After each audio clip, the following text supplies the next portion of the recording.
السلام عليكم ورحمة الله وبركاته. maalmahan xiisad ayaa ka taagan mandiqada waqooyi bari Aasiya, gaar ahaan labada Kuuriya iyo Japan. Waxaa sii kordhay xiisadii halkaas ka taagnayd kadib markii uu Mareykanku u diray maraakiib dagaal koonfurta Kuuriya, halka waqooyiga Kuuriya ay ku goodisay inay burburin doonto Mareykanka naftirkiisa.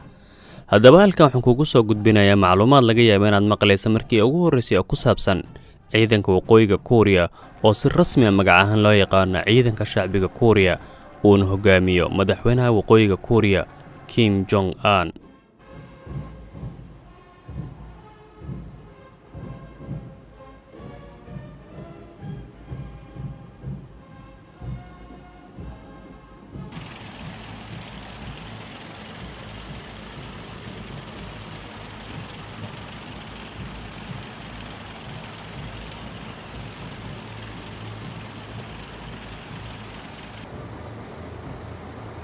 ciidan ku hubaysan hubka nukleerka Kuuriyada waqooyi si rasmi ah ayay u sheegtay inay haysato hubka nukleerka, waxayna si toos ah u baahisay tijaabooyinka nukleerka iyadoo mar walba ku goodiso inay dhulka la simi doonto wadamada koonfurta Kuuriya, Japan ee uu Mareykanku saldhigyo military ku leeyahay, sidoo kalena ay duqeyn doonto magaalooyinka Mareykanka.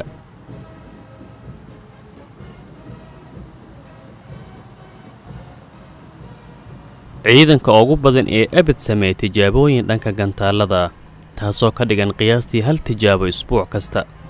arrinkaas kama dhacdo wadamada kale ee caalamka oo dhan markii la isu geeyo.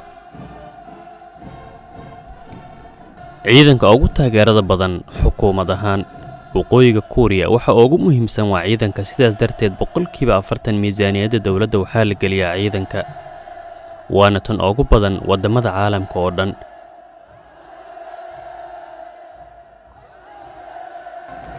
ma jirto dawlad number intaas la eg ama u dhow u qoondaysa ciidanka. 3.5 bilyan oo dollar ayaa lagu qarash gareeyaa ciidanka waqooyiga Kuuriya sanadkii.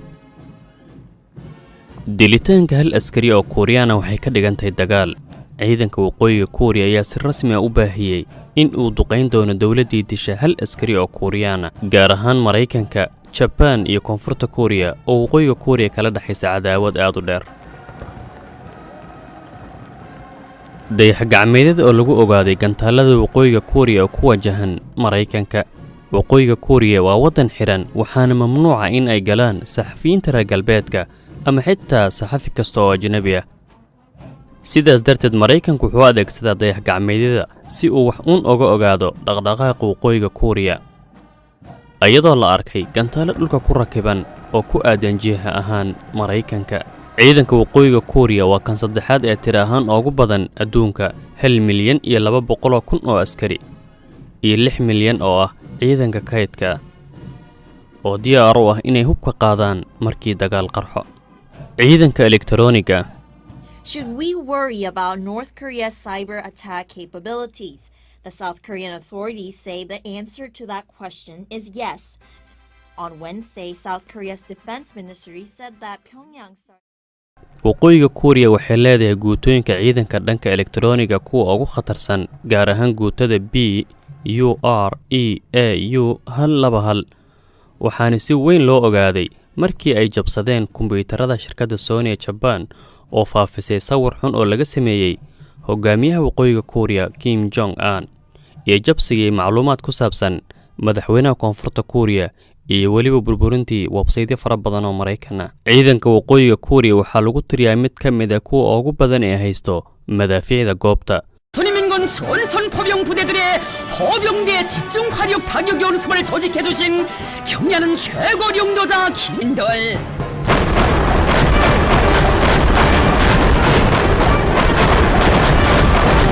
우리의 1단계 포병들은 경야는 최고 사령관 동지께서 명령만 내리신다면 적들의 서구에 오자비한 포병 kumanaan madaafiicda goobta ayaa ku wajahan magaalada Seoul ee caasimadda koonfurta Kuuriya oo kaliya 40 kiiloomitir u jirto xuduudka labada qaybood.